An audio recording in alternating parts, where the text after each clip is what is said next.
Hello student, जैसा कि आप जानते हैं हम यहाँ पढ़ रहे हैं 10th एनसीईआरटी का मैथ और हमारी एक्सरसाइज चल रही है 3.3 जो विलोपन विधि से हमको सॉल्व करनी है। हमने इससे पिछली वाली एक्सरसाइज प्रतिस्थापन विधि से सॉल्व की थी और आज हम करने वाले हैं विलोपन विधि से सॉल्व। कैसे करते हैं, किस प्रकार एक्सरसाइज होती है, उससे पहले हमारे चैनल को सब्सक्राइब कर लें, वीडियो को लाइक कर दें।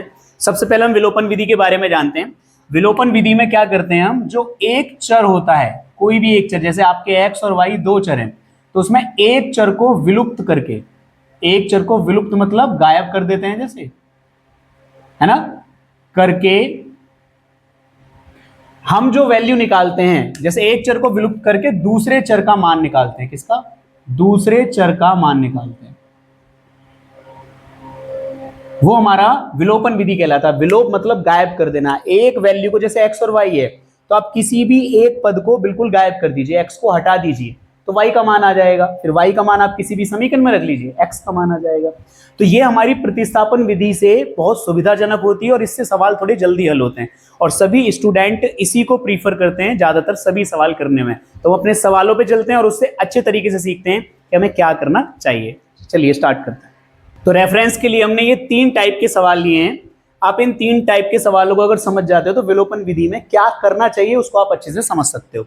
तो सबसे पहले सवाल में अगर आपने देखा हो तो हमने एक सिंपल लिया है जिसमें एक्स और वाई सिंपल और एक्स वाई सिंपल है, सिर्फ एक साइन का अंतर है। तो हम इसमें देखो दो चीज होती है, एक होता है जोड़ना और एक होता है घटाना, और कभी कभी उससे पहले हमें गुणा करनी पड़ती है। क्या करनी पड़ती है? गुणा।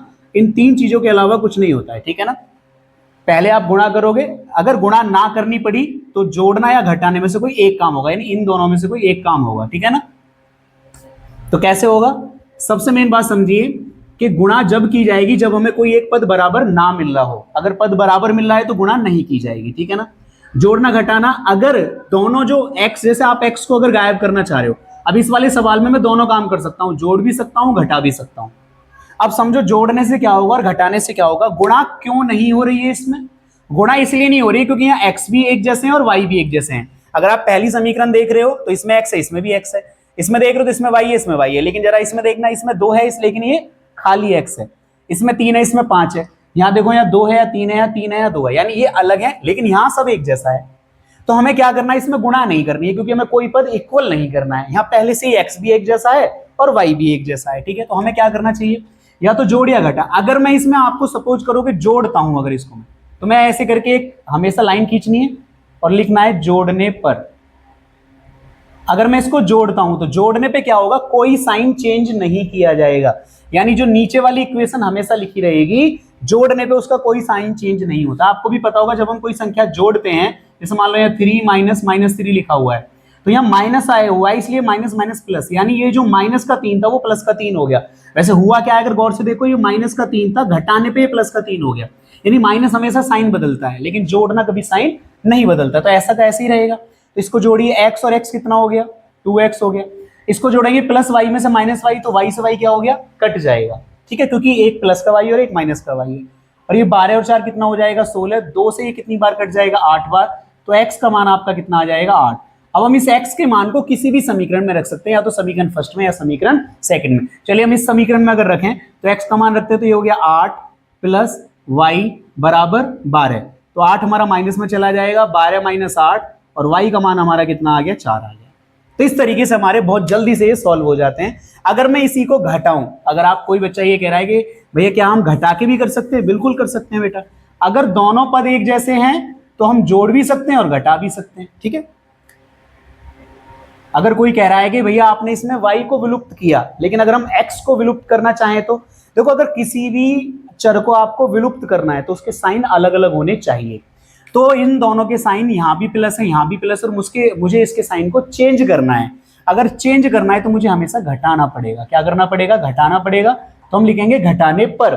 घटाने पे क्या होगा कि ये प्लस का x है तो ये माइनस का x हो जाएगा, ये माइनस का y है तो प्लस का y हो जाएगा, ये प्लस का 4 है तो ये माइनस का 4 हो जाएगा। तो अब इनके जो साइन है वो ये वाले हैं, ना कि जो इनके सामने दे रखे हैं, जो मैंने ब्लू मार्कर से लिख रखे हैं। अब देखिए, ये x प्लस का x माइनस का x क्या हो गया, कट गया, विलुप्त हो गया। अब ये प्लस का y है तो ये माइनस का y नहीं है, अब ये प्लस का y है तो ये प्लस का y कितना हो गया, 2y हो गया। ये 12 प्लस का है लेकिन 4 का है माइनस का, तो 12 में से 4 के कितना आया, 8 आया। 2 से कितनी बार कट गया, 4 बार। y का मान पहले भी 4 आया था, चाहे वो बाद में आया था, और y का मान अब भी 4 आएगा, ठीक है ना। x का मान पहले जो आया था वो अब जैसे 8 आया था तो अब भी 8 ही आएगा, देखना, ठीक है ना। तो अब हम क्या करेंगे, y का मान किसी भी, यानी मान लो इस वाली समीकरण में रख लो, चलो अब की बार। तो जब हम समीकरण में वैल्यू रखेंगे तो इन साइनों का कोई मतलब नहीं है, जो ये घटाने वाले साइन आपने अलग से लगाए हैं उनका सिर्फ जब तक मतलब है जब तक आप इसको सॉल्व नहीं कर लेते। अब वैल्यू रख रहे हो तो सीधी जो समीकरण दी है उसमें रखोगे। तो x 4 माइनस का है तो माइनस का 4 बराबर 4, और ये 4 इधर प्लस में जाएगा तो ये हो जाएगा 4 + 4, यानी x बराबर कितना हो गया, 8 हो गया। तो आपको समझ में आ गया जोड़ना घटाना, कि अगर हमारा किसी भी तरीके से कर सकते हैं, घटाने से भी और जोड़ने से भी, समझ में आ गया। अब हम चलते हैं इस वाले सवाल पर। इस वाले सवाल में चलेंगे तो गौर से देखो, ना तो यहाँ x का पद एक जैसा है, ना यहाँ y का पद एक जैसा है, ना ही तो x का पद एक जैसा है और ना ही y का पद एक जैसा है, तो हमें कोई भी एक पद बराबर करना पड़ेगा।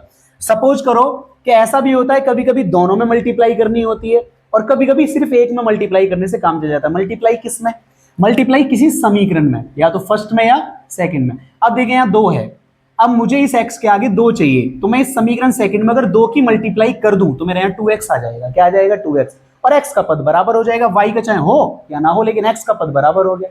लेकिन अगर कोई चाह रहा है नहीं भैया मुझे y का पद बराबर करना है, तो y का पद बराबर करने के लिए यहाँ 3 है और यहाँ 5 है।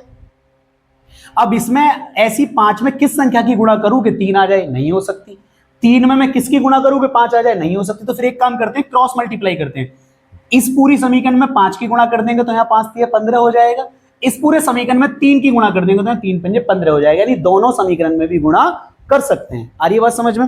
तो अभी फिलहाल मैं इसके पास क्यों जाऊं, क्योंकि यहाँ तो 2 मल्टीप्लाई करनी पड़ रही है, लेकिन x में सिर्फ 1 मल्टीप्लाई करनी पड़ रही है, इसलिए हम इसमें क्या करेंगे, समीकरण सेकंड में 2 की गुणा कर देंगे। 2 की गुणा करेंगे तो क्या हो जाएगा, 2x, और 2 पंजे कितना हो जाएगा, 10y, और 17 दूनी कितना हो जाएगा, 34। तो मैं हर एक पक्ष में करनी है और हर एक पद में करनी है, ठीक है ना।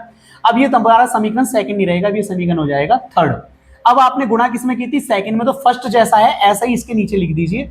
नीचे किसी भी समीकरण को लिख सकते हैं, उससे कोई फर्क नहीं पड़ता, याद रखना है, ठीक है ना। 13, तो ये आपका समीकरण फर्स्ट हो गया। अब आप इसमें करिए, क्या करना है, दोनों यहाँ प्लस के हैं क्योंकि हमने x बराबर किया, दोनों यहाँ प्लस के हैं। अगर दोनों प्लस के हैं तो हमने क्या बताया था, हमेशा घटाना पड़ेगा, तो आप लिखोगे घटाने पर। घटाओगे तो इसके साइन चेंज होंगे, ये माइनस का हो जाएगा, ये माइनस का हो जाएगा, और ये भी का हो जाएगा माइनस का। ये 2x से 2x क्या हो जाएगा, कट जाएगा। यहाँ प्लस का 10 है, प्लस का 3 नहीं माना जाएगा, माइनस का 3 माना जाएगा, तो 10 में से 3 के कितना आ गया, 7y। यहाँ 34 है, ये माइनस का 13 माना जाएगा, तो यहाँ 34 में से 13 गए, कितने आ गए बेटा, 24। 24 नहीं आएंगे, शायद 21 आएंगे। 7 या कितना हो गया, 21। तो y का मान कितना आ गया, 3 आ गया। y का मान आप किस समीकरण में रखोगे, जो आपको दिए गए थे, जो आपको दिए गए हैं हल करने के लिए, उनमें से किसी में रख लीजिए। तो मैं सेकंड में रख लेता हूं, पहले में भी रख सकता हूं, सेकंड में रख लेता हूं। सेकंड में रखता हूं तो x प्लस 5 की गुणा 3 में करो, 5 गुणा 3 बराबर कितना है, 17। तो x प्लस 5 दिया कितना हो गया, 15 बराबर 17। तो x बराबर 17 और माइनस का 15 उधर चला गया, तो x बराबर आ गया 2।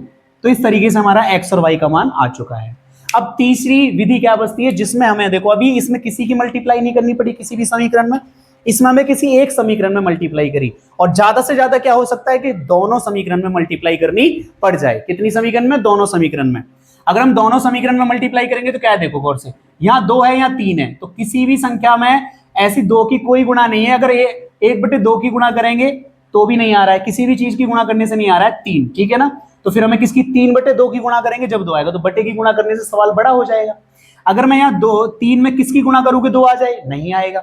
यहाँ चलो अब x नहीं हो रहा तो y को करके देख लेते, तो y में भी ऐसा ही चक्कर है कि 3 से 2 नहीं आ सकता, 2 से 3 नहीं आ सकता, तो हम क्या करें, दोनों में ही मल्टीप्लाई करते हैं। अब आपको एक ध्येय बनाना पड़ेगा कि x को करें या y को बराबर करें, वो आपके ऊपर है। सपोज करो कि मेरा अगर यहाँ माइनस होता, क्या होता, माइनस, तो मैं आपको सलाह दूंगा कि आप y को माइनस करो, क्योंकि फिर जोड़ना पड़ेगा, और बच्चे जोड़ने को अच्छा प्रीफर देते हैं, ठीक है ना।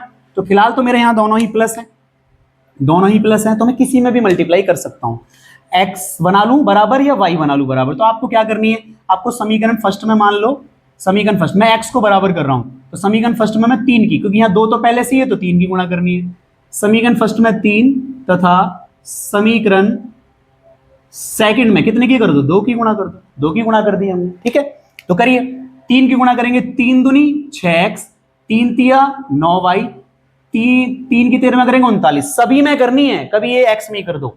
इसमें कितने की करनी है, 2 की, 2 तिया 6x, 2 दूनी 4y, और 12 दूनी 24। तो ये समीकरण आपकी थर्ड हो गई और ये समीकरण आपकी फोर्थ हो गई, क्योंकि दोनों बदल दिए हैं आपने। अब फिर से देखिए दोनों ही यहाँ क्या है, प्लस है, तो आप क्या करोगे, घटाओगे। तो घटाने पर ये माइनस हो गया, ये माइनस हो गया, ये भी माइनस हो गया, 6x से 6x कट गया। 9 में माइनस के 4 के तो कितने बचे, 5y। या 39 में से माइनस का 24 गया तो कितना बचा, 15। 5 से कट गया 15 3 बार, तो y का मान कितना आ गया, 3 आ गया। y का मान आप क्या करिए, किसी भी समीकरण में रख दीजिए, इनमें नहीं रखना, इनमें रखना है। तो चलिए मैं इस वाली समीकरण में रखता हूं, तो ये हो गया 2x 3 गुणा 3 बराबर 13, 2x 3 तिया 9 बराबर 13, और 2x बराबर 13 और माइनस में 9 हो जाएगा, 13 माइनस 9 तो हो जाएगा 2x बराबर 4। तो 2 से 4 कितनी बार कट गया, 2 बार, तो x का मान कितना आ गया, 2 आ गया। आ रहा है समझ में। तो इस तरीके से हम 3 मेथड होते हैं इसको भी हल करने के, कि जिसमें गुणा ना करनी पड़े, या फिर किसी एक समीकरण में गुणा करनी पड़े, या किसी 2 समीकरणों में गुणा करनी पड़े, है ना। तो इसका एक ही रूल है, गुणा जोड़ घटा, या तो गुणा होगा और या जोड़ घटा में से कोई एक चीज होगी। तो इस तरीके से हमने विलोपन विधि को आपको कैसे सॉल्व करना है उसके लिए एक बेसिक जानकारी दी है। तो हम किसी एक पद को कैसे विलोप करके हम कर सकते हैं वो हमने इस वीडियो में बता दिया है। अब हम अपनी नेक्स्ट वीडियो में आपको एक्सरसाइज शुरू करेंगे, उसका पहले सवाल में 4 पार्ट हैं जिनसे आपको बहुत अच्छे से समझ में आएगा कि और किस तरीके से हम कर सकते हैं, ठीक है ना। तो मिलते हैं नेक्स्ट वीडियो में, उससे पहले हमारे चैनल को सब्सक्राइब कर लें, वीडियो को लाइक कर दें। चलते हैं, धन्यवाद।